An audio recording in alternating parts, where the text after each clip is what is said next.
Emosyonal ang muling pagkikita ni na dating Customs Intelligence Officer Jimmy Guban at dating Anti-Drugs Police Officer Colonel Eduardo Asierto nang dumalo sila sa pagdinig ng Kamara. Si Asierto iginit na mismong sila ang nakadiskubre sa proteksyong ibinigay ni dating Pangulong Duterte sa ilang drug personality umano. Nakatutok si Tina Pangaliban Perez. Napaiyak si dating Customs Intelligence Officer Jimmy Guban nang makita sa pagdinig ng Quad Committee ng Kamara si dating Anti-Drugs Police Officer Colonel Eduardo Asierto. Ito ang unang beses na nagkita ang dalawa matapos bawiin ni Guban ang akusasyon kay Asierto ng pag-facilitate umano ng smuggling ng illegal na droga sa loob ng mga magnetic lifters. For 6 years, sir. Sir, let's go to work. Salamat, Jimmy. Salamat. Ingat ka.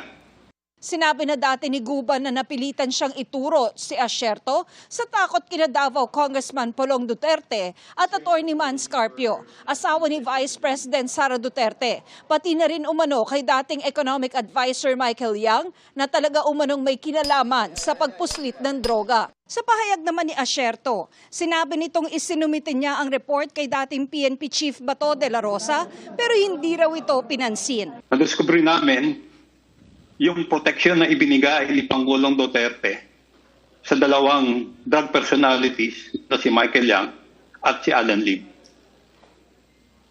Sa tingin ko po, yan yung pinakamalaking accomplishment ko.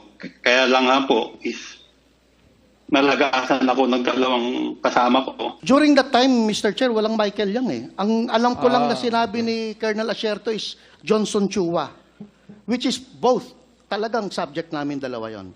But there was no Michael Yang during that time. Hinihingan namin ang reaksyon sina Duterte, anak na si Congressman Duterte at si Carpio, pero wala sila sa pagdinig. Sa sulat na ipinadala ng abogado ng dating Pangulo, sinabing nakasaad na duda raw si Duterte sa integridad ng Quadcom na isa umanong political ploy para idiin siya sa mga krimeng di naman daw nito ginawa.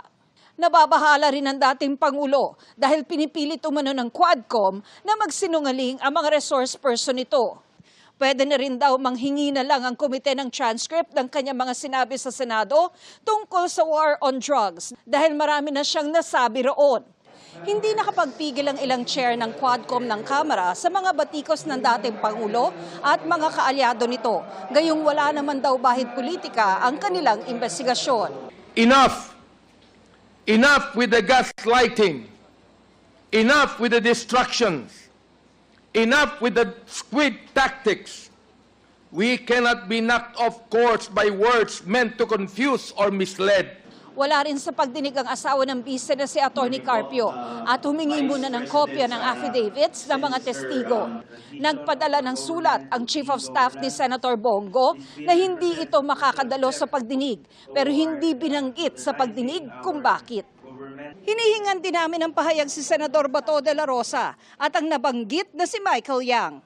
Para sa GMA Integrated News, Tina Pangaliban Perez, nakatutok, 24 oras.